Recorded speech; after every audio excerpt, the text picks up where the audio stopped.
Isn't he Mexican? Colombian. He calls himself American. What is this? Anchor Baby. And in this corner, it's the American Anchor Baby. Daddy's home. That's an offensive term. People find that hurtful. You mean it's not politically correct? Excuse me. I'll use the word anchor baby. You know, he's an anchor baby in Canada. Tell him we still rolling with Trump, too. Anchor baby, the whole thing sounds horrific. You're just making it sound like immigrants are these horrific, greedy people. Ustedes pueden aceptar mi negocio o aceptar las consecuencias. Plata o plomo. So you would be considered white, in my opinion. You the blackest one in this room. I think so. And what happened was his mama got pregnant on the other side of the border, and then a few hours before, just before it was time for him to pop out, she jumped across the border and let him fall on American soil. So he became the anchor baby. You don't call him the anchor baby for nothing. Amazing. We like this anchor baby, right?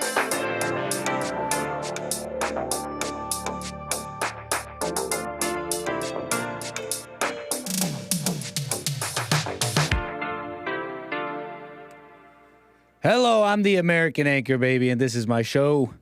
Thank you for tuning in, everybody. About to get going here on this wonderful Wednesday. But before I do, can I get a 1 in the chat? Hit me with that 1 in the chat if there's any problems here. I'm getting a notification from YouTube warning there is an error with the stream, possibly. It could be a false alarm.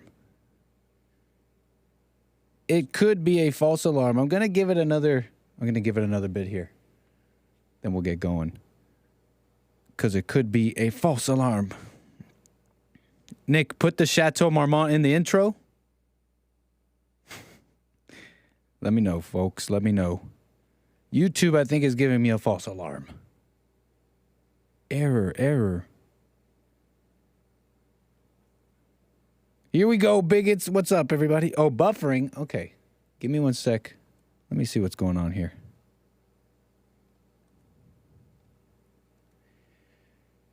Give me 1 second, folks. Sorry.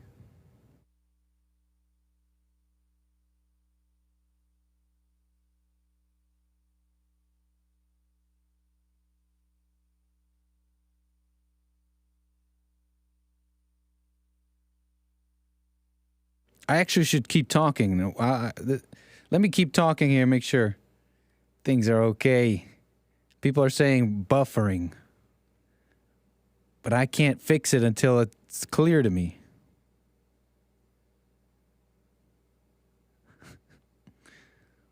Okay, anyways, I think it's okay. Where was I? This is it's a beautiful Wednesday, okay? We got a show. We got a nice show ahead. We're going to be talking about some stuff, okay? I'm your host, the American Anchor Baby, and the people are mad. They're fighting in Harvard. They're fighting. They're saying things. Congress, amazing things are happening. Just fascinating things. But where was I? Yeah. They're admitting that they destroyed South Africa. What's going on here? We're going to be getting into a couple things here. As well as your calls. You can call in 888-775-3773. In fact, some of you are already waiting. I will get to you. I don't see any buffering. We're gonna keep it pushing.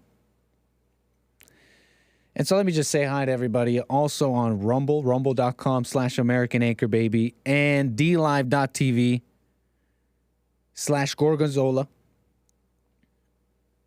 Follow me in the places where you want to watch, okay? You can watch the show on Rumble, close the phone, put it in your pocket, do your thing. Seems good now. Okay, we're rocking and rolling. Look, I'm the American Anchor Baby, and they got all sorts of anchor babies. You seen the border lately? Highest crossings in one single day ever per CBP sources, more than 12,000.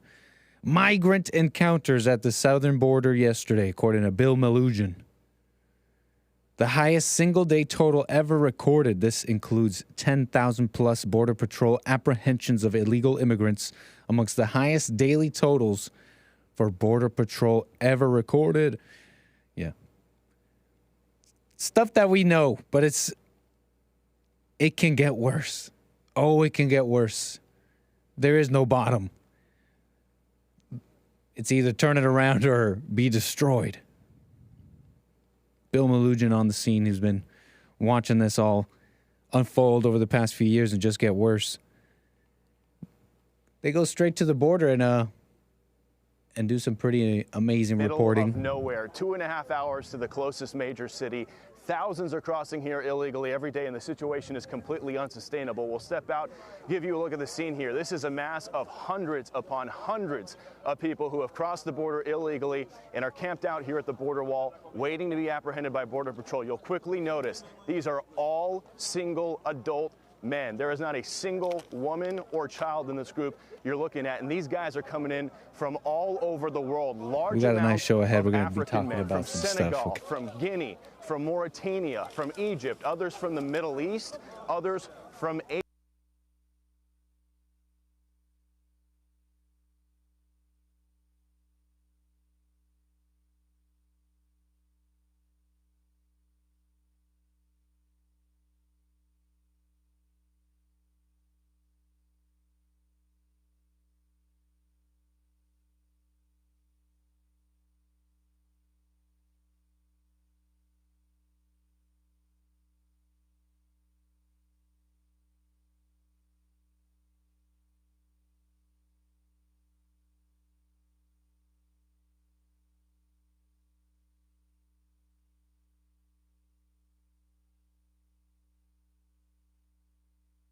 Test. I think we're back. Sir, have you tried rebooting your router?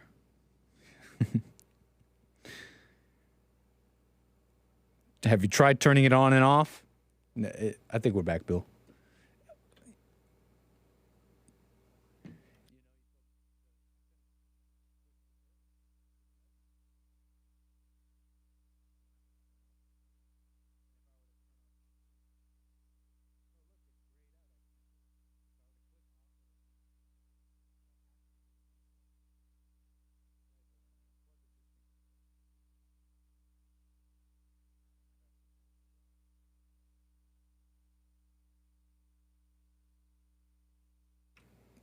I think we're...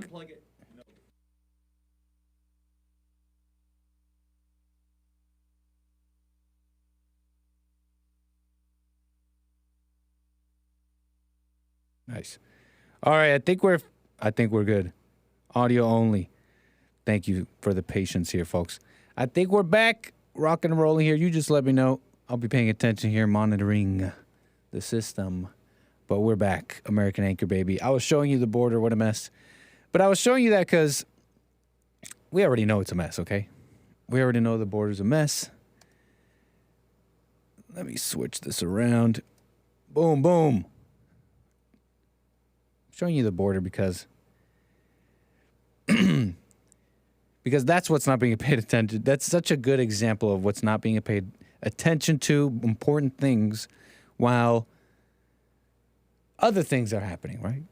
Wars, funding for wars. Let's fight about this. We need to have a discussion in Congress about funding for Ukraine. We need to have a discussion in Congress now about anti-Semitism. You hear about this? We're going to get into all this. I didn't know much about this Thomas Massie representative fellow. Thomas Massie. You know, Elon Musk tweeted, I love Representative... No, he said Representative Thomas Massie rocks. He was commenting on this border story. You know, a couple of things that he replied to. Well, why do you... Well, who cares, Elon Musk? It'll all make sense. But a couple of things he replied to here. He replied to that border. He also said, Thomas Massie rocks. And it's all comes after some interesting things happen in Congress.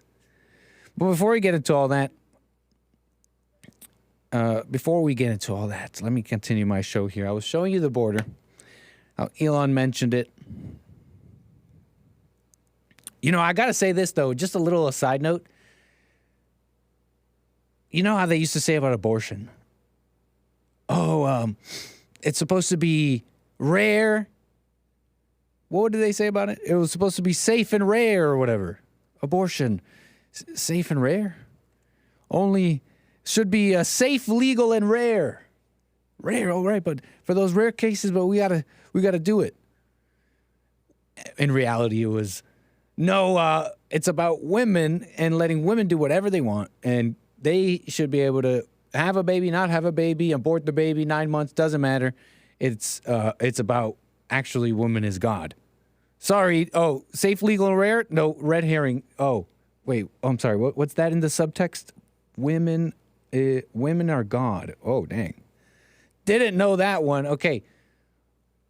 Abortion, legal and rare. Okay, they said about feminism. We just want men and women to be equal. We're sick of the patriarchy. It's just not equal. We need equality. Oh, wait. What's that in the subtext? What's that in the fine print? Usurp the man? Okay. Right? Feminism. It's the actual meaning was obfuscated, just like a little bit with like immigrants here. They're our greatest strength. You may have seen the clip played on the Hake Report, a very important clip. An amazing clip of Biden and the unrelenting stream of immigration and how whites will be a minority, an absolute minority, and that's not a bad thing. It's the source of our strength. They say that's the source of our strength. It's just diversity. Cultures are equal. Actually, this is revenge.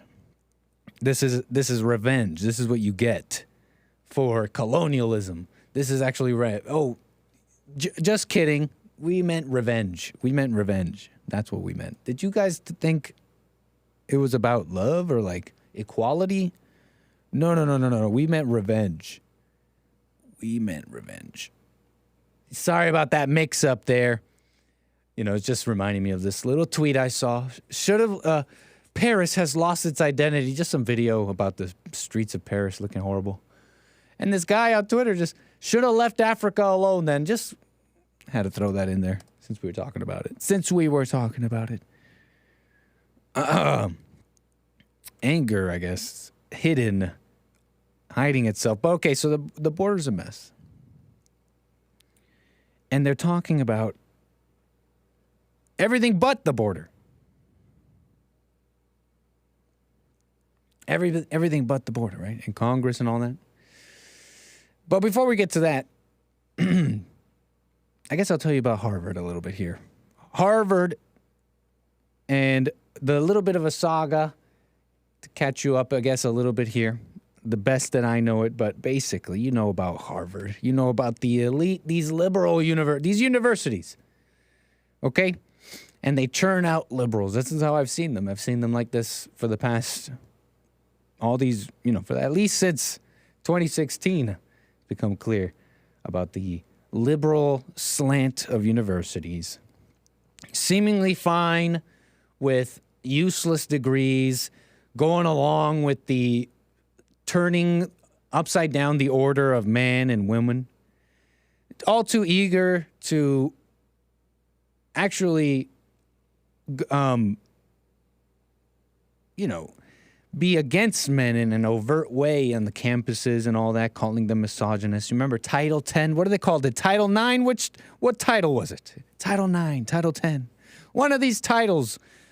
It was this whole law, basically. Title 9, federal rights, civil law in the United States. Part of the Education Amendments. It prohibits sex-based discrimination in school. It was a whole thing that came out because of, Me Too and being against men. And so these universities, these schools have been all too happy to support nonsense. STEM, women in STEM, we got to support it because why? What's always the assumption here? It's this mind reading of white people, of men, people, patriots, people who are hard workers, just decent people, and immigrants of all kinds who at least, have some semblance of decency, care about America. Look, the assumption always being, we need more women because, they're hateful. They're misogynist. They want to keep the women out. Well, you need more women or blacks or whatever. The assumption is this mind reading of hatred and anger towards, I think, unjustly to these people. And so you know about these universities. It's been a fight on the campuses. Well, the conservatives trying to get on campus, and they get shouted out of rooms. They get shouted out of events or this, what, or whatnot. It's been like this for a bit, right? So these universities have been at the center of the news lately with this Israel-Palestine conflict, especially with protests on campus, pro-Palestinian protests. These students on the campuses harassing these Jewish students or other things, reports I hear.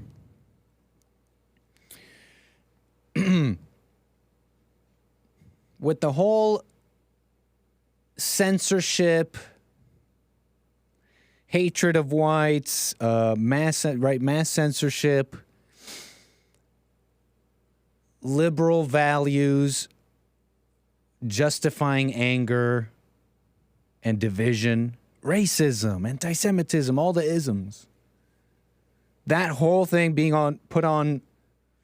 confronted and put on display with big names even commenting on it. Elon Musk on his platform, which he dared to buy to make it free so that people could speak freely, at least a little bit more, on this whole topic of anti-Semitism and the Jews being hated, and now all these people in the schools, they're supporting the destruction of the West, and look at all this. Well, it was this one tweet he said, "You have said actual truth." He did. You have said just a couple of words there, and the media went crazy on him, calling him anti-Semitic for agreeing with a tweet that essentially said, well, people are having a hard time supporting these same Jews who were all this time liberal, supporting the liberal values, this dialectic hatred of the whites. I mean, think about the campuses. One of the best places where it's demonstrated. Well, okay, so what's basically happened is, here it is, hold on. These, where is it? So since then, this billionaire put out a letter on the 3rd of December. A letter to President Gay. Harvard President Gay. My conversation with Gay. I'm not immature, you're immature. President of Harvard University. I think it's Claudine Gay. What is her name? Dr. Claudine Gay. Short-haired black woman.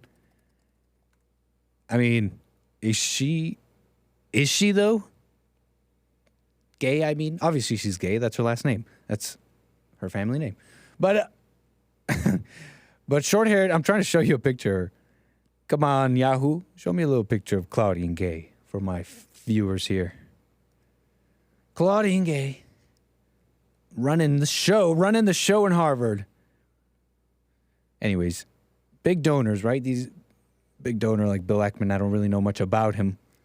But this is kind of where I think the saga starts here a little bit with the universities, what happened.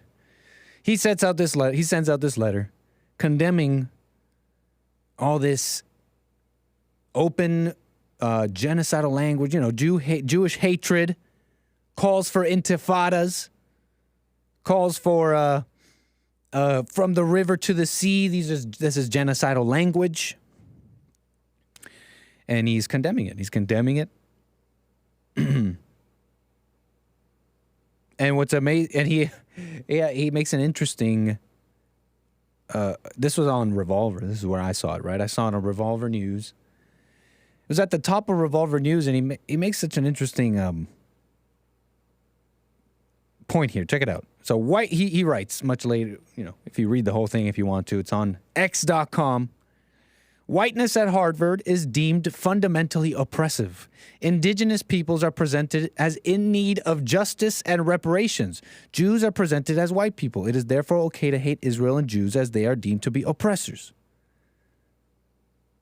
he goes on to basically point out the open white hatred, the hatred of whites.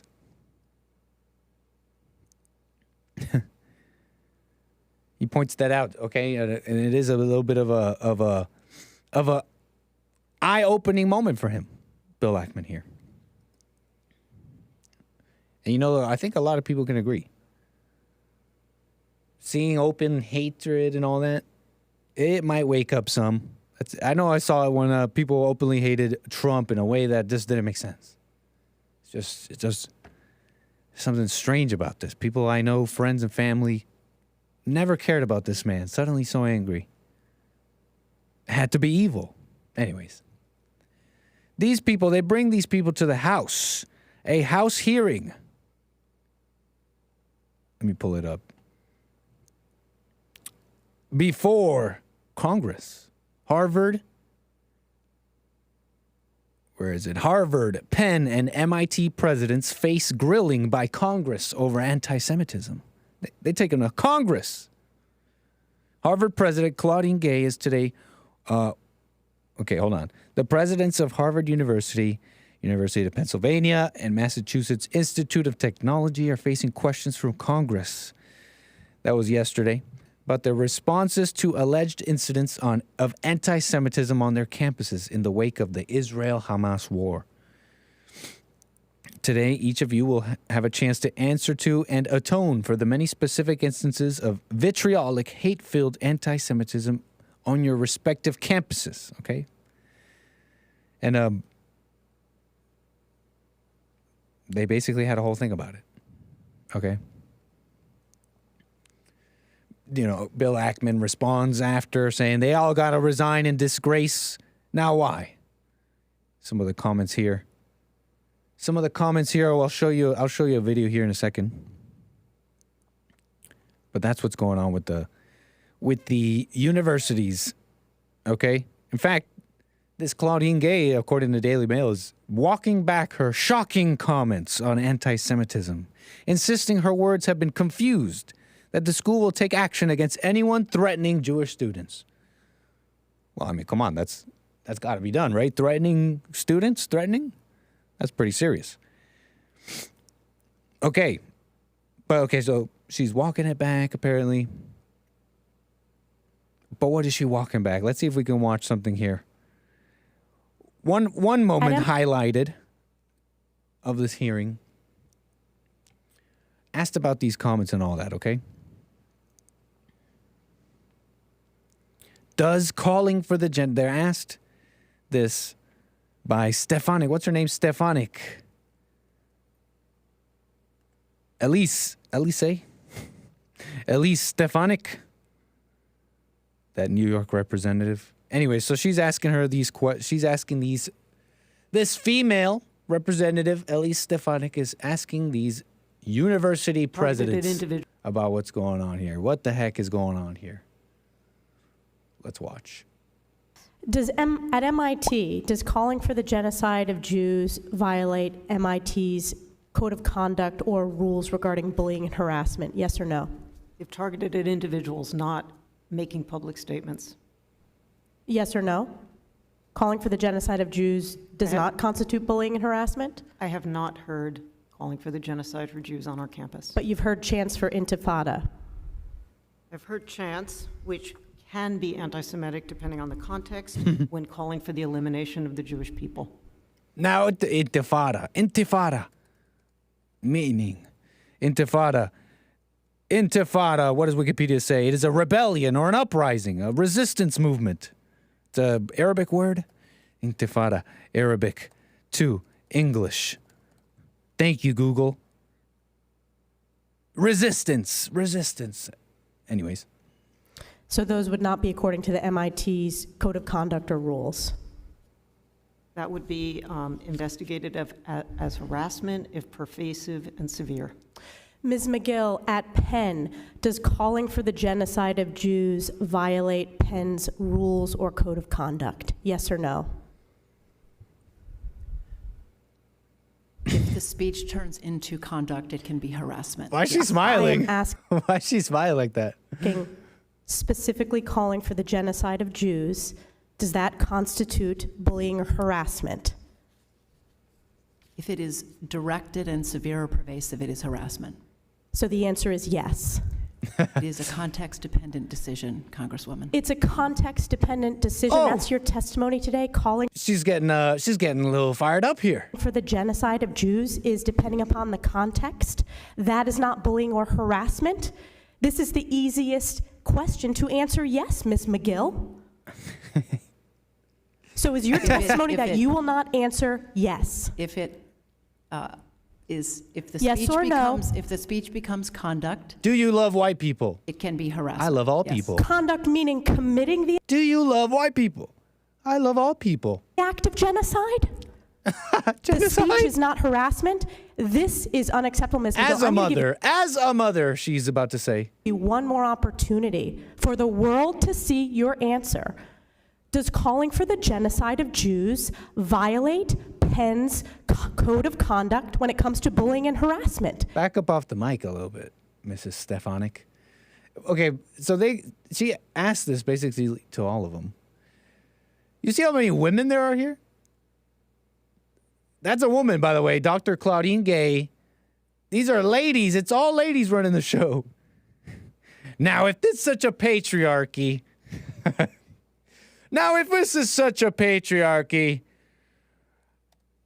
they say it's a patriarchy. If this is such a patriarchy, if this is such a male supremacist country, what the heck is this? Firebrand, conservative, Republican, Elise Stefanik, and the ladies running the shows at the top universities of the country. Now, if this is such a male, because it's funny, I'm being ridiculous here because I'm hearing this same thing about a lot of things, you know. If this is such a white supremacist country, how is it that black people can just terrorize the streets? They can literally they could walk into stores and steal stuff. And they'll be defended by district attorneys around the country. They will be defended, and these people will represent them, and they will fight tooth and nail to keep them out of jail. Criminals, out of jail. Using every trick in the book. Warping, using words to obfuscate, warping meanings, and getting you emotional. That's a good one. Well, how are you keeping black fathers out of the homes, etc. And I'm hearing that, so I'm hearing that. If this is such a... Where was I, though? So they brought them to Congress, asking them about this, and they're pretty much like, yeah, you know what? You can say that, but it depends on the context. You could call me that, you could say that. Now, I'm seeing this Daily Mail, Claudine Gay, I don't know, Daily Mail saying she's walking back her shocking comments, but, you know, she says, there are some who have confused the right to free expression with the idea that Harvard will condone calls for violence against Jewish students. Let me be clear, calls for violence or genocide against the Jewish community or any religious or ethnic group are vile. They have no place at Harvard. It's like, duh. That's fine. That's great. We all agree with that. This show's not about hate. This show's not about violence. And I disavow that. I think someone made an interesting point. I wonder what this Claudine Gay would say if these were a bunch of students protesting with signs saying, we charge you with genocide. I don't know what. Just chanting towards black students. Someone made that point. But yeah, if they were out there picketing and showing up to, I don't know, just protest and harassing or whatever they're saying, if it was all about black students, now would the tune change? What happened to love? It's just there's no love. It's like groups, favorites, let's pick and choose. Whatever happened to love? It just ain't a Christian country no mo, maybe? I don't know. What was I telling you here?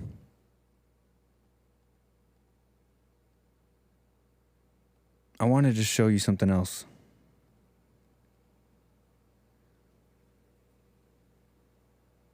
Where was I? Now, where was I? Harvard. Okay, so Harvard. Oh yeah. Some might say, okay, they're bringing they're bringing into Congress. Look at how they're not allowed to speak freely. The Jewish mafia, they got them. They got the call or something. But also, doesn't this kind of indicate there's a bit of a fight here? Like there's some fight here. Whatever you might believe about what's going on in politics or in the country, you're saying, I said the joke earlier. Oh, if this is such a male-dominated society, how do we got all these women, right? If this is such a white supremacist country, right? Interesting point that Jesse made earlier today on the show, on the Jesse Lee Peterson show, of which I am part of his network. He was commenting on this Harvard stuff, and he said, well, if this is so, if the Jews own so many things, if they really own everything and control all this, and I hope I'm getting him correct. I hope I'm not misunderstanding him here. But he was saying, if they own all this, and how is it that these people, these presidents of the university, can disagree and say, well, it's not anti-Semitism. It's the context. It's free speech in this case or whatever. It's just free expression. Which is a kind of an interesting point, don't you think? He kind of killed it with that one. What I'm trying to say is for anyone who may,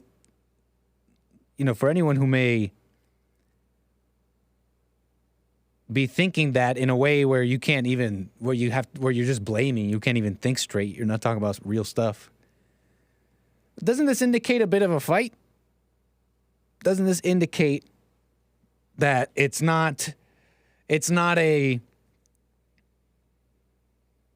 this oppressive fantasy of, well, there's nothing I can do. There's nothing we can do. There's nothing people can do to, oh, thanks, Jesse confirming that is what he said. Well, doesn't this indicate there's a bit of a fight? It's not this oppressive fantasy of, well, there's nothing you can do. You can't speak out. You can't have free speech. Because, I don't know.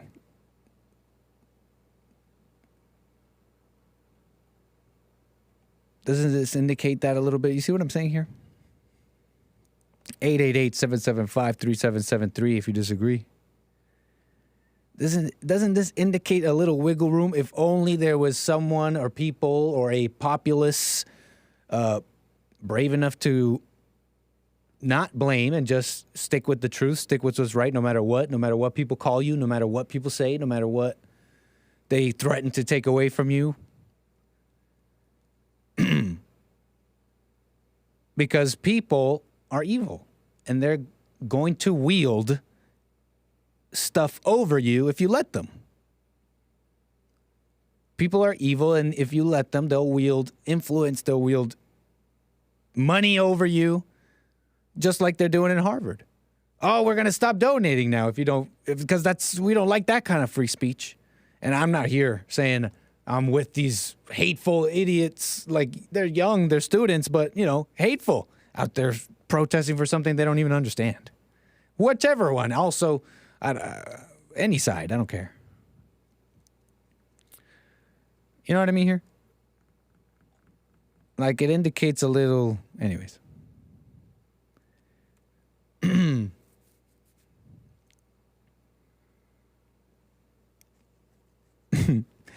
There's kind of a fight here. Okay, and it's also not about making anyone who disagrees with the basic points that we're trying to say here. Like, well,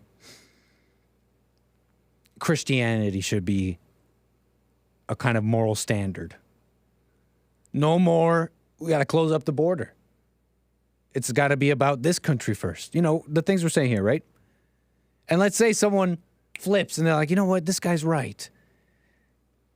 You might want to say, well, are you serious?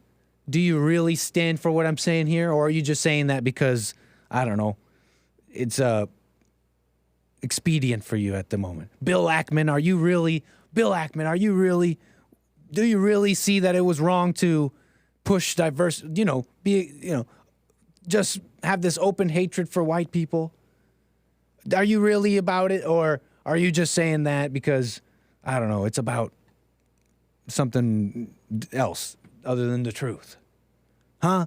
What's your heart say? I say, you can't know people's hearts. Most people are never going to get it. 99% of people aren't going to get it. It's like Trump, okay? Trump went in there, and as you had all these yes men saying, yeah, we're MAGA, we're all MAGA, we're there with you, but some overtly, subvertly working against him as the years went on. And when he left the, 2020, all these people turning on him. The turncoats. I mean, it wasn't about making sure these people have the right heart. It's about making them work. It's not about making them love us. It's about keeping them in line. By keeping ourselves in line. Sticking with what's right, not caring if someone calls you racist. And all the isms. All the isms. So, anyways, maybe I'm making some sense here. Speaking of Harvard, though, because I want to get to some calls here. I see all your calls coming in, 888-775-3773. But I want to get into something interesting here out of Harvard as well, and then get into Thomas Massey, and anti-Semitism in Congress. I think I can better express what I'm trying to say here once we get to that. But I have some amazing callers. Thank you. I got Hector out of New Mexico. How you doing, sir? Let me unmute the calls here. What's up, Hector? All is well. And yourself? Yeah, not too bad. So I'll make this quick. I just wanted to apologize for the call yesterday. When I returned back to the stream after the call, I realized that there was a clicking sound going on in the background. Is it happening now? Can't say it is. Can't say I can remember, but your phone sounds exceptional right now. Okay, because someone in the chat said it sounded like I was spanking babies or something, and it kind of did. I was like, "What is that clicking?" And I was like, "It might have been my Obama phone." I think I just had to restart it. Not an Obama phone. Yeah, but incidentally, AirPods usually suck. It's interesting. It's like you pay. Oh, amazing! What a new technology! AirPods, Apple. I have never had AirPods sound good. Ever. Oh no. We're taking calls. AirPods they're pretty much it's all fluff. AirPods. The pros, and they look nice, but they're overpriced, to be honest. Also. Yeah, but but I want to look cool. No. They sound fine, but calls sound horrible, and anybody I'm calling can never hear me. You use AirPods? Not when I'm taking calls. So yeah, okay. Anybody calling, no Bluetooth, no AirPods, and I guess we'll just hope for the best. But thanks, no problem there, Hector. No problem on the bad phone there. Not a problem. But yeah, I was going to say there was a question. So yeah, another question I was going to ask yesterday that I forgot to ask you. Why haven't you made a buy me a coffee or buy me a donator? Oh, why haven't I made one? Yeah. I don't know. I just haven't gotten around to it yet. I can receive super chats here on YouTube. I can receive them on Rumble, and I can receive donations on DLive. I haven't quite found the need to be honest. Anyway, why do you think I should? Do you think I should? Absolutely. There's times when I want to donate, and but I can't donate through YouTube super chats because for some reason YouTube has suspended my payment profile, and I've tried going through the motions of submitting my information to verify who I say I am, but it's not enough, and they want me to submit a photo of my government ID. And I'm like, why do you need all that information? What'd you do? No, don't tell us. I'm joking. Not say. Maybe you didn't. Maybe you didn't even do anything. That was a joke. Honestly, I might have. Don't dox yourself. Don't put out your info. No. It's like people who get banned on BitChute or something. It's like, what'd you do to get banned there?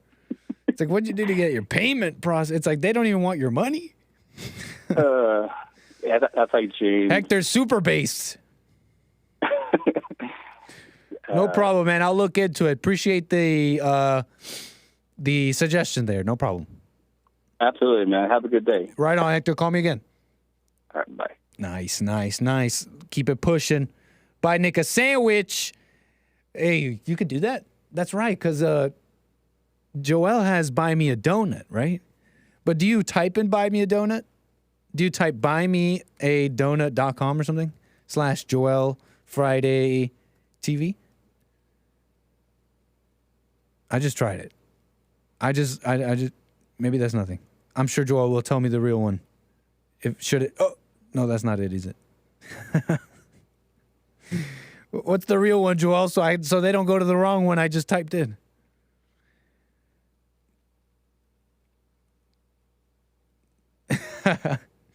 I'm waiting for Joel.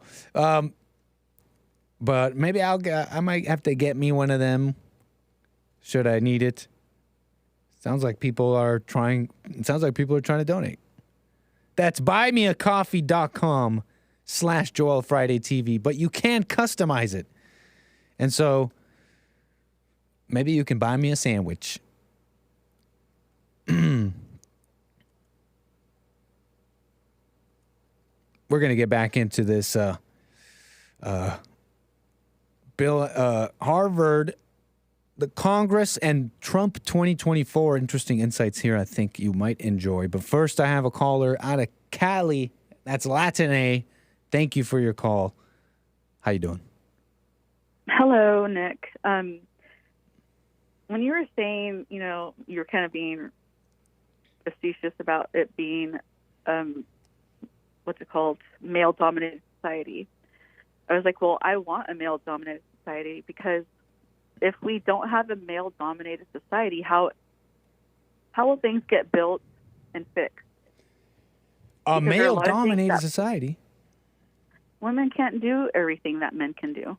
What? I'm on Facebook, Latin A. You can't say... No, I'm joking. That's fine. You can't say that on Facebook? No, that's totally fine. That is a joke. You're making a lot of sense here. You might be rubbing women the wrong way. Why do you say that? Well, I mean, I don't know too many women who are strong enough to work at oil rigs, that can lift over 200 pounds, and keep men safe while working, other men safe while working. They can climb ladders and go deal with like electrical lines and stuff like that and stay cool-headed, like if they get electrocuted. Because I know someone who was electrocuted and his coworker had to kick him off. Oh, because he's grabbed onto whatever was shocking him. Dang. Yeah. No, he was holding onto like a rail, and so he had to kick him. I don't know how many times to get his hand unlocked because his. If you're holding on to something and you get shocked or electrocuted, you're basically your body's gonna like freeze. And no, I'm an equality. I'm not like you, Latin A. I love equality. I'm not a hater of women. I want women getting shocked just as much too. I'm tired of this patriarchy. I want women getting shocked. I want women workplace accidents. We need equality. Of course, we do. No, but a lot of women can't even qualify to meet the minimum requirement for those jobs. But here's the thing, Latine. We could have all that in a female-dominated society. What you're talking about, we could still have men working hard, doing all those jobs. It'll be easy. They'll be the groveling labor class, while the elite female rulers put them to work. So that's not quite a man-dominated society, men doing those hard jobs. As much as we appreciate men doing those hard jobs, They got to do the hard job and overcome women and be what you're talking about at home. And yeah, I don't. Can I talk? Yeah, please, by all means, go. So there's this. Not disagreeing with you, just adding to what you're saying. But go on. Yeah, I'm going to add to what I was saying. This just reminded me of a video that went viral that I saw, and I wrote it down, and I wanted to read it to you what the man said because he made a good point. He said he tells this guy who's like assaulting another man.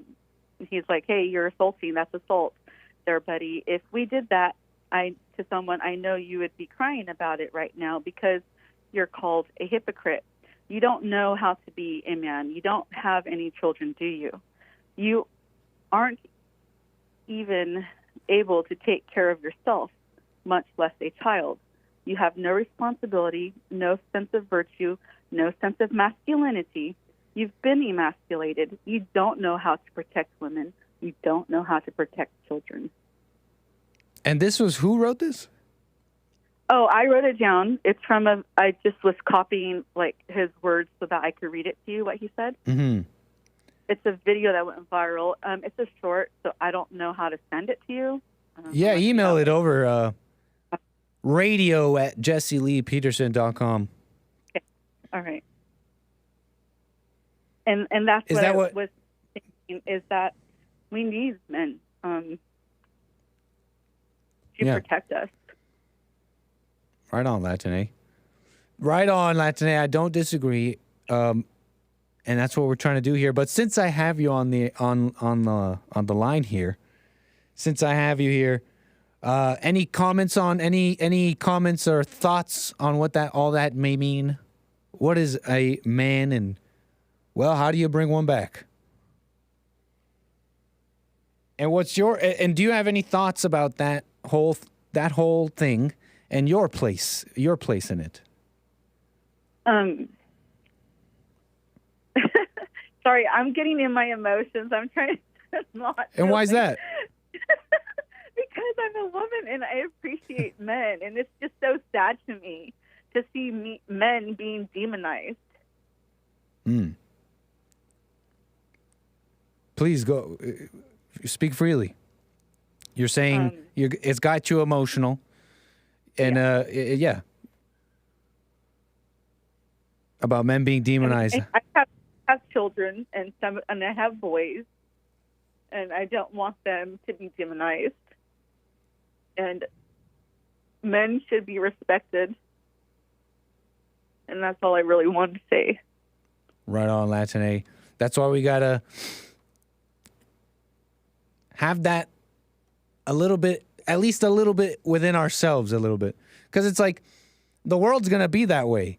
But could you imagine your kids, your sons, being able to confront that world head on with no problem, even if the world hated them? You know the world's gonna hate them, right? Yeah, especially because they're good kids. I don't. So if when it's like that, it's even worse. So you know the world's gonna hate them, right? They know there's no stopping that, right? One of my sons has already graduated, and he already knows he has to keep his mouth shut and can't say certain things because he's pretty based, and I'm really proud of him that he's really. What do you mean by that? So, out of curiosity, if you don't want to put out information about your children and all that, No, but what do you mean by what do you mean by that? Like, how'd you raise based children? Let the chat know. How'd you raise based children? And what are they doing that's so based? They need to have a father and grandparent, and grandparents that love them, a father that loves them. Right on. So what are they doing that's so based that's getting them in trouble? Oh no, they know they have like in public school, Gotcha. They know they can't say things. They have to watch their mouth if they don't want to get in trouble or end up being expelled or in fights. So that they'll be hated, right? There's no stopping that. I mean, even Jesus said, "The world hated me; they'll hate you too." So don't fret. Have some faith. You can't cry at this, not because it should be a joyful thing. It should be, and I know this sounds great because it's talking so. This is not from a high and mighty place, but listen, it should be kind of like a joyful thing. My sons will confront the world, and that's beautiful. You know what I mean? Like a more valiant stance on that than the crying of they will be hated. Yeah, you're right. You know what I'm saying? They're strong. Yeah, they're strong. They're athletic. So a male-dominated world, she wants it. All right, fellas, don't be so afraid. The ladies want it. Right on, Latine. Wishing you and yours well, as always. Anything else you want to say before we move the wheels? No, but I'll let you hang up on me. Right on. Thank you. Bye. Right on. They didn't want that click. We don't want to get the call. We don't want to get the call from the Hake report. Anytime I let that click go, it's like when I land the plane badly. I get a message from ATC telling me, yeah, you're going to have to make a call once you land. If you ever break the law while flying a plane, you got to call a number. Sometimes it's the Hake report. He's got your number if you hear the click. I don't know who you are, but I will find you. What are y'all saying in the chat? I'm a little lost here. What was I going to do next? Don't be so namby-pamby. Peace through strength. Where's all the women working on oil rigs? I know. It was 1917, nigga. Oh, what, did I get the date wrong? 1917, no, 1971. What the F happened in 1971? I see your calls coming in. That's 888-775-3773. Let's see if we can make some sense of my show today. So we talked about Harvard a little bit. I wanted to tell you about an interesting side quest. Let's go on a side quest before we get back to the main quest, okay? We're going to do a little side quest here on Harvard. And they are shocking admission. This came before the Bill Ackman letter, the House congressional hearing over anti-Semitism at these schools and all this, okay? This came before that, from what I can tell. November 29th, Revolver.news reported on this interesting little shocking admission, not by those presidents you just saw, but an admission that affirmative action and critical race theory killed South Africa. You know about South Africa. A little nation where Elon Musk is from, I believe. Elon Musk, South African. You know about South Africa and their almost prophetic conclusion of their racial strife story between the whites and blacks. I don't think it's fair to say conclusion, but their latest chapter is really a prophetic state for what's going on, what may happen here in America. To put it briefly in maybe inaccurate and blunt, just rough terms, white people built South Africa, kept it going, and then they decided to give up. What's it called? What's the word? You know, important parts, integral parts of the country to people who hate them. Saying land grabs, confiscations of land of white people, all to basically correct this historic evil of what they called apartheid and racism and all this stuff. Well, South Africa has been in a downhill spiral for a while now. At least since the 90s, says this report from Revolver. Okay? A country that was basically doing fantastic. Life expectancy was growing and growing until the early 1990s. And suddenly everything went into reverse. Now, what happened in 1990? Anyways, life expectancy started plummeting. All sorts of things. Primary school enrollment peaked in the 90s but started to plummet. Economic growth. Unemployment rates rising. This was anyways, according to this report from Harvard, this is left-leaning, pro-Palestinian Harvard. Is that fair? Is that fair to say about Harvard? At least in part, I think. This is from Harvard here. The early 1990s marked a victory for generations of freedom fighters, and the future of an inclusive South Africa was set in motion.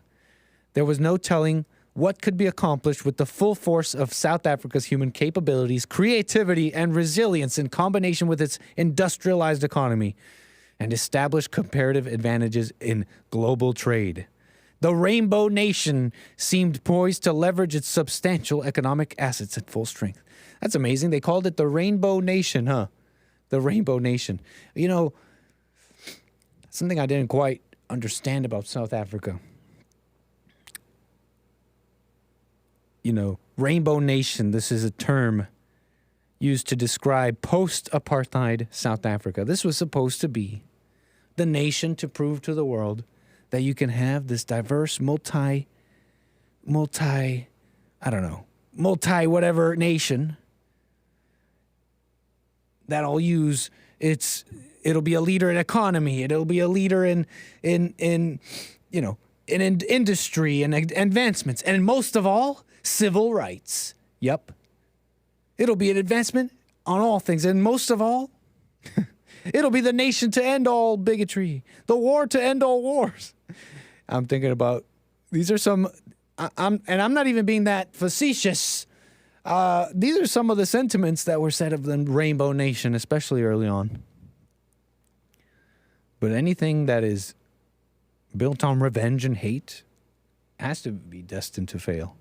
And I'm not saying that about South Africa, but if today is an indication of what was there before and now grew, well, you can make your own conclusions. So, South Africa supported the 47th most complex economy. There was good reason to believe it was going to be amazing, blah, blah, blah. Harvard continues here. South Africa's economy is stagnating, in fact, losing capabilities, export diversity. While the racial composition of wealth at the top has changed, wealth concentration in South Africa has not and remains very high. Moreover, the broader structures of the economy have not allowed for the inclusion of the labor and talents of South Africans, black, white, and otherwise. Wow. Getting closer to fully admitting here, Harvard. They're talking about this whole Harvard report later on goes to describe how basically South Africa has resources, has a whole bunch of stuff, but they have no management capabilities. It's completely mismanaged, corrupt. We identify 4 strongly interacting causes underlying such systemic collapse: gridlock in the ruling coalition that prevents action, an ideology that justifies excluding society from participating in state-reserved activities. What? Excluding what parts of society, Harvard? Overburdening of public entities with goals beyond their core missions and capabilities. Wow. Maybe a little warning for America. Goals beyond their core missions and capabilities. The war to end all wars. We will end oppression. We will end it. Ukraine, we're gonna beat Russia. Don't worry that you guys are now having to conscript 50-year-old people. No, don't worry about that. I know there's a big pile of Ukrainian bodies, but it's for the good. Anyways. So just an interesting mea culpa here. But this was before the whole Bill Ackman stuff, so I can't even tell you why the sudden turn. Maybe this is an indicator, like Mike Cernovich is saying here. Maybe this is all kind of an indicator of something, not a true awakening, but that's never how you should be thinking anyways. I really don't think you should be going around judging the hearts of people going, did this person really wake up? No. It's not about if they love us. It's about keeping them in line to the truth. Anyways, Bill Ackman and the Harvard donors are leading indicators of 2024. This is from Mike Cernovich on X.com. So, all this may be an interesting indicator of sentiments and different things. But what was interesting about this report here from Revolver about what happened in 1990 with South Africa, what happened, and Harvard and all that. They also make an interesting question. They pose an interesting question at the beginning of this report here. They ask, what the heck happened in 1971? What the heck happened in 1971? Because the reason that year is significant, Revolver describes an interesting thing here. On one chart after another, for the United States, there is a pattern of steady growth and improvement in life that suddenly goes haywire right around 1971. Wage growth stagnated. Okay. It's an interesting commentary here from Revolver, but Revolver link to a website. They link to an interesting little website here.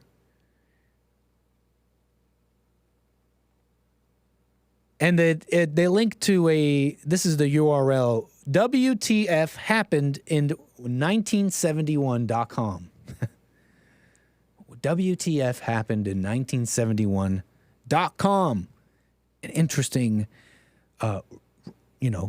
resource of information there. What did happen in 1971?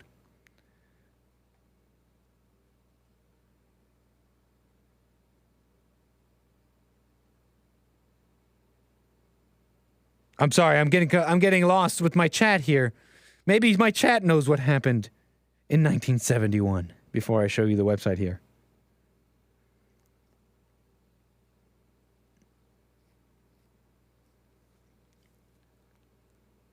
Hey, what's up, username? What the F happened? Multi-ethnic? Nick, literally every African country is multi-ethnic. Wait, what was I saying? Did I say something stupid? I don't think I was talking about Africa. What happened in 1971? Look at this. Look at this. Look at this website. Anybody know? What? Growth in productivity and hourly compensation since 1948. Productivity. So it's all going together. The productivity and hourly compensation, then boom, it splits. It splits here and wages stagnate.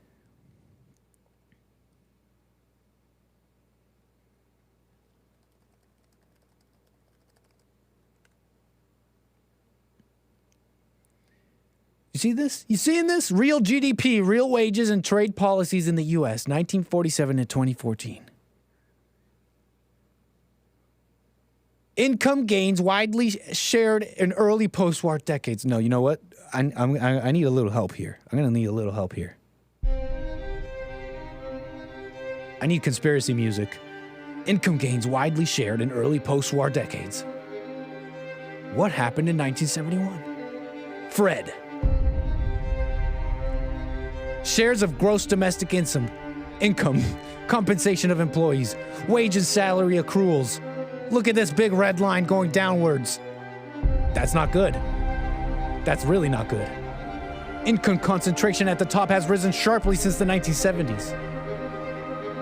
What happened in 1971? Real GDP per capita and median male income. Big red arrow. Big red arrow. Bad arrow. Arrow mean bad. America has become a nation of dual income working couples. Both spouses working. Husband only working. Wife only working. Dual incomes, but the children suffer. What happened in 1971? 1971 cost of living. New house, $25,000. Average income, $10,000 per year. New car, $3,000. Average rent, $150 per month. And it just keeps going. It just keeps going. All right, that's enough. Okay, maybe a little bit more. What happened? All right, we had our fun. All right, we had our fun. I'm feeling inspired and moved. The music fits. But again, I'm using the conspiracy music in the tinfoil hat voice, but I mean, these are like real charts, right? Revolver News, you wouldn't just link me to some mess. When did women enter the workforce? Now, when did women enter the workforce, huh, Wikipedia?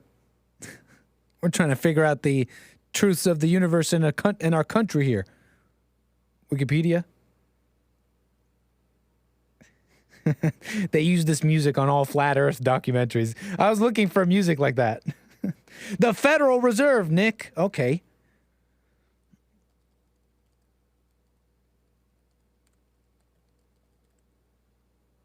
$1913. Wasn't the start of the Federal Reserve 1913? We're talking about 1971. Wait a minute. 1971? 1917? Federal Reserve Board? No.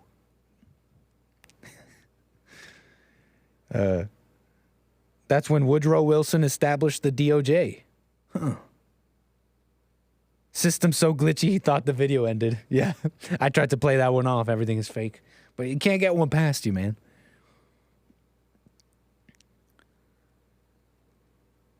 The history of women's work and wages and how it has created success for us all, writes Janet Yellen, who, by the way, is the lady leading the money, handling the money of America. Isn't she like the Secretary of the Treasury or something like that? The history of women's work and wages and how it has created success for us all. Janet Yellen, can I direct you to WTF happened in 1971.com? Is it really the success for us all? Is it really success for us all? Who's really benefiting? Okay. Thank you, Janet Yellen. Anyways, 1970. You know, they say that adding the second income with women, sure, it gave us more stuff, but at what cost? At what cost? The most obvious cost, the children. They're not okay. They're not doing so hot. But okay, I'm on this website, WTF happened, and at the bottom of this website, there's a quote. The quote reads, "I don't believe we shall ever have a good money again before we take the thing out of the hands of the government." That is, we can't take it violently out of the hands of government. All we can do is by some sly roundabout way introduce something that they can't stop. F.A. Hayek, 1984. Not Selma Hayek. Friedrich, an Austrian British economist. Friedrich Hayek. Okay, little quote there from a smart guy. A smart guy that Elon Musk just was also talking about. He says, great book by Hayek here in this post, The Road to Serfdom, by the same author. Are you connecting the dots here? Q is real. Elon Musk, Selma Hayek, F.A. Hayek, WTF happened in 1971? All right, I'm just joking. I'm being ridiculous with the connections. But let me be clear here, so I don't let's not be confusing. Let's not be too confusing. Anyways, yeah, what WTF happened? How about 1871? What happened then? Anybody got theories? February 5th, 1971, Apollo 14 on the moon.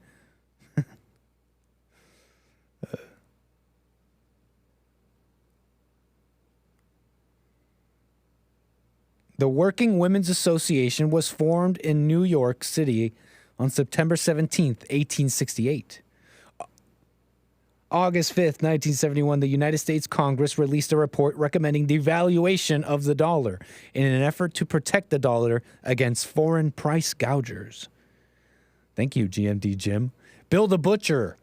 On August 15th, 1971, President Richard M. Nixon announced his new economic policy, a program to create a new prosperity without war. That's an interesting thing. I got to look into that. A new prosperity without war. Is that to suggest that previously prosperity has to be gained through war? Is that a strange conclusion I'm making? You guys are smart. Help me out. Amazing. Anyways.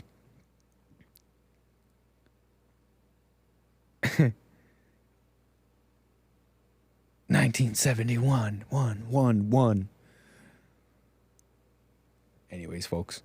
What a mess. We're just talking about stuff here, and I want to get to Massey, Schumer, and Congress here in a moment. But first, I have American Native out of California. How you doing, sir?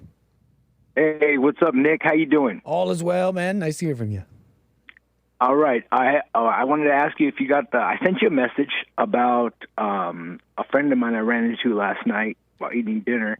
He's a Vietnam veteran, and he was talking about the VA and stuff. And then I just got the thought in my head. I said, hey, Nick always asks says something about the way that they used to smell the Vietnamese troops. So I was about to leave. You know, I said, sir, you served in Vietnam, correct? Right away, he's like, yes. You know, and I said, so when you're down in the hole, you know, what do they smell, and like, what do they call it? Because I was trying to remember the names you said, and he just looked at me and down, and he goes, dead bodies. Oh, no way. I can't believe you asked him that. That's awesome, man. Thank you. Yeah, and I'm glad I did, because after that, you know, he opened up and he told me and my father, he's like, yeah, they made a movie about me. It's called Our Father's War, A Vietnam Journey, and it's on Amazon Prime. This is a guy you know who was in Vietnam, and they made a whole movie about him? Yes, and when I was, and like, man, this guy puts like fear in me, but out of respect, because when I was a little kid, he was like the police officer, not for the school, but he was a police officer that he'd call in for like, we'd have a carnival, you know, a festival, and he would be the head of security. And he'd deal with all the gangbangers or anybody that would come in and cause trouble. And he was always like, you know, that. And I looked up to his sons too, because they were like in a grade above me. And stuff like that, and they were big. They were pretty big dudes. Right on. That's interesting. Did you So he said it smelled like dead bodies, huh? Or he said something else? Yeah. Not everybody went into the tunnels, but fascinating. So he fought and stuff. They said they gave him a knife, and he would crawl down in the mud, and his job was to look for snakes and the spike traps, and to shoot for the enemy. So he would fire off his gun into the bushes just for hearing a noise, and they'd be like, Lopez, what's going on? He said, I heard something. Yeah. Oh, he's a great man, and I don't want to share his story. I mean, I think it's really great if you guys would check it out on your own. You know, yeah. David Lopez, man, an American hero. That's wild, man. Yeah, fighting in a war. Can't imagine it. But confirmed, smells confirmed on further, even vindicated even further. Thank you for that, American Native. Appreciate your call, man. Yeah. Okay. Go ahead. Anything else you wanted to say? Oh, I had one more thing to talk about. I know, you know how you do the VR thing, and you kind of like do the Bond thing, and I think kind of like whatever we do, like, you know, as people in Bond, like, we kind of share the message a little bit whenever with our friends. Yeah. Something tragic happened. I got kicked out of my guild, man, for doing that. Wait, what are you talking about, guild? Well, I have the team that I ran with, and then like I was talking to my friends, and I don't know. I had one of my friends. He has a wife with 2 guild kids. in what? In WoW. Oh yeah, you mentioned this before. Okay, you're keeping World of Warcraft alive, or is it still, or that plenty of people still play that? Oh, well, people still play it, but I mean, I just wanted to, yeah. So I know you can join guilds like how in this game. You can join groups. You can join like spreading the message. You could join like groups in this game, a guild and all that. So you're part of a guild, and you started to hit them with the message. I had no choice. It was like I couldn't help myself. A good friend of mine has a wife and 2 kids, and he told me something about, like, she has a best friend for many years that comes and picks her up. And, like, I kind of just said, well, that's not cool. And right away, like, she confronted me on Discord, like, voice to voice. And she says, you got something to say to me, Lorimus? You know, and I said, I didn't want to embarrass him and in front of, like, the group that we were talking to. So I said something. I just made a joke. I said, hey, I bet you hope I get into a wreck today and die or something like that. And she said, yeah. And that's just where it ended. Off. Yeah. But they still sided against you? Yeah. And then after that, like, the relationship was never the same with me and my friend, you know? And all you told him was what? And all I told him that I didn't think it was right that his wife had a best friend that come and picks her up. Oh, like a guy best friend? Yeah. Oh. And my question to you is, like, I'm kind of having trouble with him, like, talking to him, making amends to him. So you told him, you know what I mean? You told him, not the wife. Right. And you told him personally, not in public. Like, not right, like not in public. And so I guess he must have gone and told her or something like that. You know, I don't know, and I'm trying to make amends to him right now and just tell him, hey man, I'm sorry for getting into your business. Well, I mean, like, I thought it was kind of wrong for me to get into his business. I don't know. How did you become aware of this arrangement where she gets picked up? He told me. Oh. Well, there you go. You weren't prying. He told you. Yeah. Yeah, man. I'm just gonna try to stay away from. Just let him work it out. Doing it. Exactly. Yeah. Exactly. You'll know when it's like, okay, maybe that was too far, or because I'm not in your situation. You know better than I. It's like, okay, well, actually, maybe I went too far. But when you think about it here, on just what you've told me, he told you a situation. He divulged that information. You were talking to him individually about it, and he disagreed. He disliked it. It really sounds like it's his problem. Yeah. You just got to watch yourself, that you're not going around preaching, that you're not going around judging. That's the only thing you have to do. You don't have to worry about him getting mad about what you said. You just have to worry about how you're acting. And that's, you watch yourself, like, are you just preaching to people, like, speaking in the wrong spirit, like, or judging. Right. That's all you got to worry about, but not, that sounds like that's his problem. And then he goes off and he tells his wife, and not only that, he lets her, like, what? Give you the business? Like, what's the mission statement here? What was the purpose of that? Okay, let me at him. Let me talk to him. Okay, wife. And then he gets up from his computer, puts down the headphones that he's on a Discord call. You know what I mean? Like, I'm trying to put it, I'm piecing it together here in my mind. It doesn't seem very manly. Yeah. But that's his problem, man. I honestly don't think you should trip about it. But yeah. You know what? I think about, like, why I trip on it, and I'm like, I shouldn't even care about these people, but he has a younger brother that's in our group too, and I'm like, that's not a good example for that young man, and he's a young Marine. But a good example, and what is not a good example? Like, this whole picking up, like you. Yeah, like this is what I mean about watching yourself. You don't have to worry about his reaction. You just have to watch yourself. And another one of these things is, for example, am I making assumptions about things I don't know? Am I? It's like, this woman's being picked up. You know what I mean?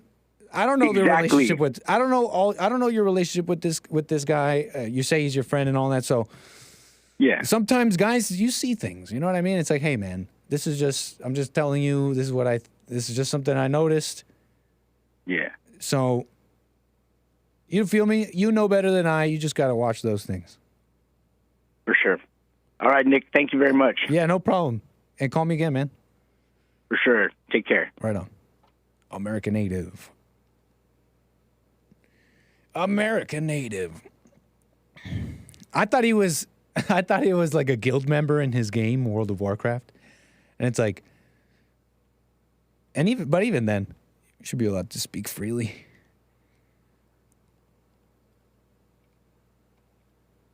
Anyways. Where was I?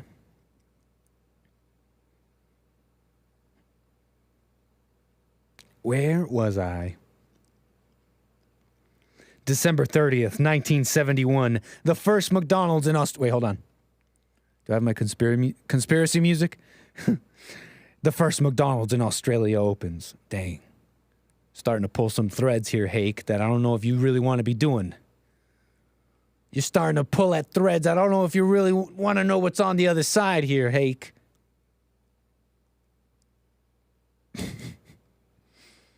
You can call in 888-775-3773. Let's get into this here. Thomas Massey. Thomas Massey memes while Chuck Schumer seethes. Get wrecked. I'm talking about Representative Thomas Massey versus Chuck Schumer. Thomas Massey, Republican Party. A representative out of Kentucky versus Senator Chuck Schumer. A high level 7 Senator Chuck Schumer out of New York. And they had a little spat online. They had a little bit of a spat online after Thomas Massey shared a little meme. We call it trolling. It's called a little trolling. Here's Thomas Massey's X.com post. A little classic format here with the Drake, with the hotline bling Drake saying nah to this, but yeah to this. He's saying Congress these days, when it comes to American patriotism, yeah, nah. Oh, but when it comes to Zionism, Congress these days, yeah, happy Drake. Oh yeah, that's happy. That makes me happy, Drake. So you get the meme. He's memeing. Thomas Massey be memeing, but Chuck Schumer is not going to have it. Representative Massey, you're a sitting member of Congress. This is anti-Semitic, disgusting, dangerous, and exactly the type of thing I was talking about in my Senate address. Take this down. Take this down right now. Wow, 6.8 million views. Thomas Massey, who Elon Musk apparently thinks he rocks. Okay, this has 8 million views. Wow. So yeah, take this anti-Semitic, disgusting, dangerous post down right now. Do it now. What the heck does anti-Semitic mean again? Anti-Semitic, according to Wikipedia, means hostile to or prejudiced against Jewish people. Okay, but hold on. Am I being too ridiculous here? I'm just a simple guy. I'm just keeping it simple here. Keeping it simple. Thomas Massey, U.S. representative. Okay. He's doing a little memeing. Now you may disagree with the meme. You may think, well, it's evil. It's this or that. You may think, I don't know. But anti-Semitic? What do words mean anymore? Words don't mean anything. Racism. Everything's racist. You see what I'm saying here? So it's just a little memeing on Twitter, but these are U.S. politicians, so the memeing takes on a little bit more serious tone. It's not just memes anymore. It's real life. Schumer demands Massey take down his anti-Semitic meme. Chuck Schumer, this guy's been basically fighting against America as long as I've been following politics. You go around every little turn and corner, there's Schumer saying, no, America, you got to still jump through this hoop. You still got to deal with this. You can't have a border. You can't talk to me like that. You can't say that. This is anti-Semitic, disgusting, and dangerous, says Chuck Schumer. Okay. And so Thomas Massey actually responds. He gives him one of those good old ratios on X. Says, if only you cared half as much about our border as you do my tweets. Massey responded to Schumer. Bang, dang. It's kind of a burn. Sorry, Schumer. Have you looked in the comments, Chuck Schumer? I'm sorry, gangies. You're getting cooked. You're getting cooked in the comments, gangy. Have you looked? It's called ratio. It's called ratio. We call it a little ratioing. We call it ratioing. And Thomas Massey's been a pretty interesting character. I mean, pretty much just kind of like, I've just been kind of paying attention to him. He appeared on episode 45 with Tucker Carlson on X. Tucker on X, Tucker Carlson is basically, he's continued his show if you haven't been catching it. Ever since leaving Fox News, he's live on Twitter. X.com is the latest episode. He's there with Thomas Massey, and they're so clear. They're so clear about Ukraine and all these different wings of the American government. Call it Republican, call it Democrat, popping up to and showing, right, mask off, showing their true colors that they are interested groups and people against the American public. That's why they hate Trump.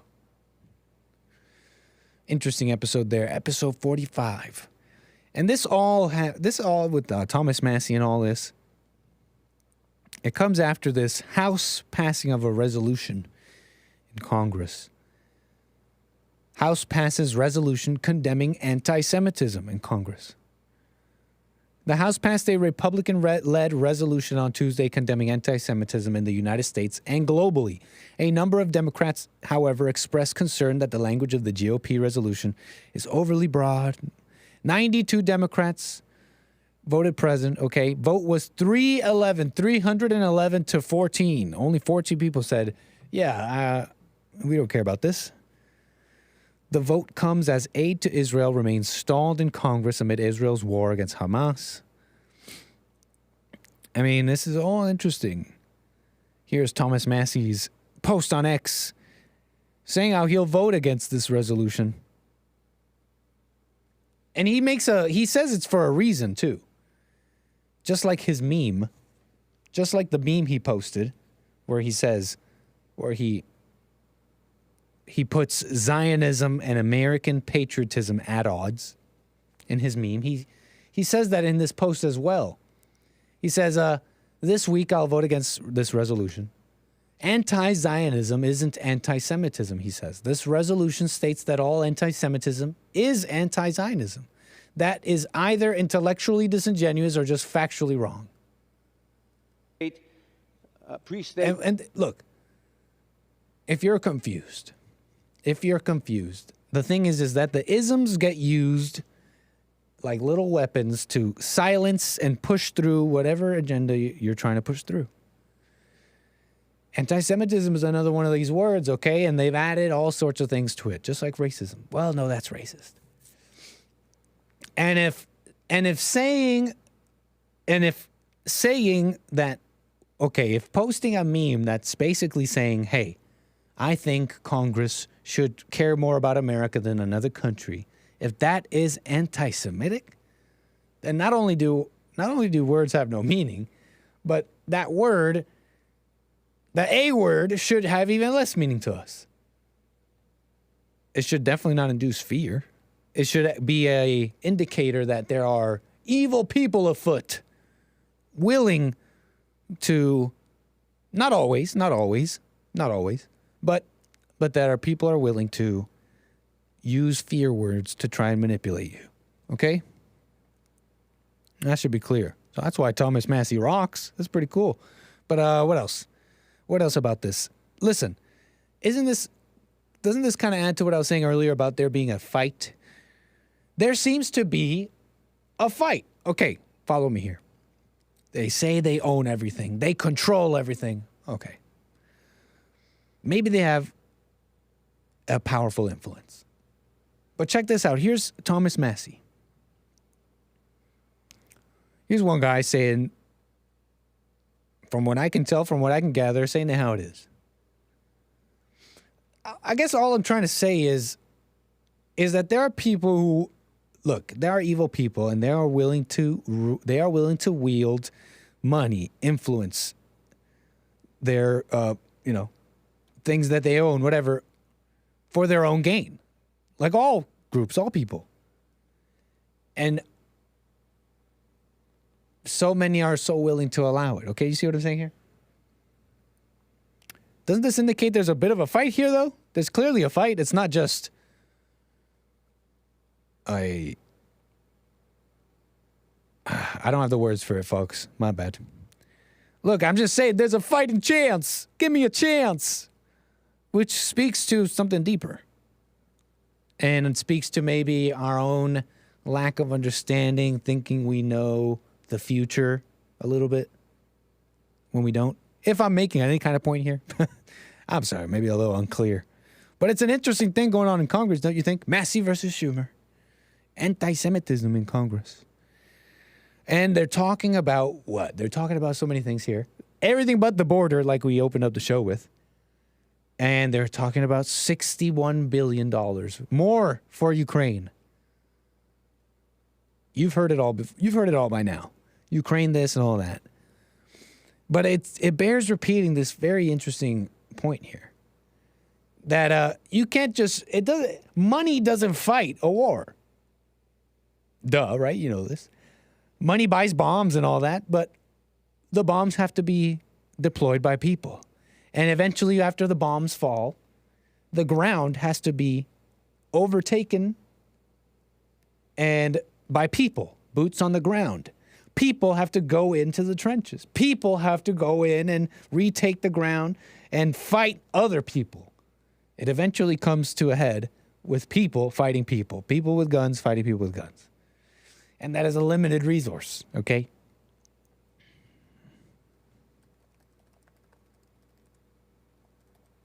How many people have died in this Ukraine war so far? Huh, Google? Huh, Uncle Google? Google on the wall. Ukraine war. Okay, Russian casualties in Ukraine. Okay, Ukraine war casualties.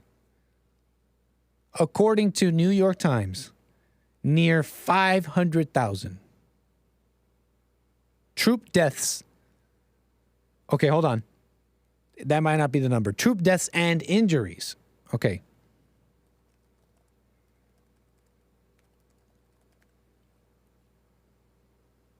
The number includes as many as 120,000 dead. Anyways, what I'm trying to tell you is there's a limited amount of those people, okay? And there are advisors, former Zelensky advisor, Arestovich, and others who are coming out and saying that this was a huge mistake, siding with America and the globalists, as they say, was a bet on the wrong side. We bet on the wrong side. Instead of being with the realists who advocated for Ukraine neutrality, so to avoid all war, the globalists wanted NATO expansion, and the Ukrainians bet on the globalists. America will back us, all this money. And then they didn't quite kill the Russians like they wanted to. And then it's like, dang, this is getting tough. And then it's like, wow, the Russians actually got Crimea and the Donbass. And then it was, okay, the spring offensive. And then it was like, oh, okay, none of that's, we're not really getting any ground here. And then it's Zelensky on the world stage begging for more money, and people kind of flipped and they're thinking about Israel now. And then it was raising the age of conscription. And it was like these videos of pretty much old dudes getting at the barrel of a gun, forced to go join the army. And you got all these politicians in America with their little Ukraine flag. Yeah, Slava Ukraini, with standing on top a pile of dead Ukrainians saying, we're going to get him, watch. No, we're going to get him. Just you wait, Russians, we're going to get him. Some of these former advisors of Zelensky are going viral. Now, I don't speak this language. And in this day and age of AI and strange media campaigns and propaganda and psyops, keep a little space with all things you see. There is a cool little AI tool. If you'd like to check it out, I don't know the name of it. You'll have to do a little Googling. But there are AI tools that exist out there that will take a video in a foreign language and translate it. So you don't have to just trust what someone tells you, that this is what they're saying. But that's what we're going to do here. We got these advisors talking about Zelensky and Ukraine. You know what is our greatest tragedy? Let me actually just turn this down and read it. I think in the conflict of the globalists and realists, we made the bet on the wrong side. We kind of shed blood to end up in the losing camp. As long as I see the president of Germany who flew to Qatar and was forgotten to be met, half an hour he didn't get off the plane until Qatar's official service did something. And they tell us Putin is in isolation internationally. But Putin in Qatar was almost met with a horse parade. Why is the terribly isolated Putin participating in the G20 and in all the other places? Okay, he's talking about the world stage. You know, they tell us these evil people are just going to be isolated and sanctioned and put away like these evil dictators, when in reality, actually, they're making a whole new world economic coalition here. They're calling it BRICS. And they're anyways, you see what I'm saying. The Times is seriously suggesting him for Person of the Year. They put Taylor Swift on that, so don't worry about that. For what democracy? About what values do we speak? Don't you think that we associated us with the wrong party? I started thinking about this question, and who wouldn't? Who would blame this man for not thinking about this question, especially when I'm sure this man had a much more intimate knowledge and experience with those dead Ukrainian soldiers that are fighting what? A war being propped up by people who are not fighting that war, propped up by politicians and interested people over here. And you got Thomas Massie out here saying $60 billion they're asking for, another $60 billion for Ukraine. And in that episode with Tucker, he describes such an interesting process that Congress goes through. They go through what they're calling classified briefings. And when you read this report from the Hill, well, it sounds all official. And it's like, this is what Congress does. They get together for classified briefings of important topics. Thomas Massie on Tucker on X, he describes what these meetings are, basically. When he says it in those words, too, in these words of when the deep state wants to propagandize, psyop their members of Congress, they bring them to these classified hearings, these meetings, where they ask them to put their phones, leave their phone at the door, and then they give them a big old propaganda spiel on why we gotta give Ukraine $61 billion. Senate Republicans to block Ukraine funding. Well, we'll see. We shall see.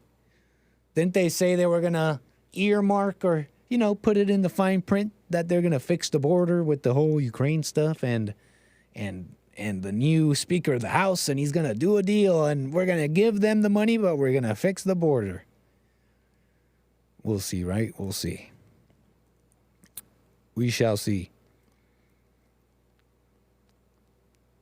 Anyways, folks, that's pretty much this show.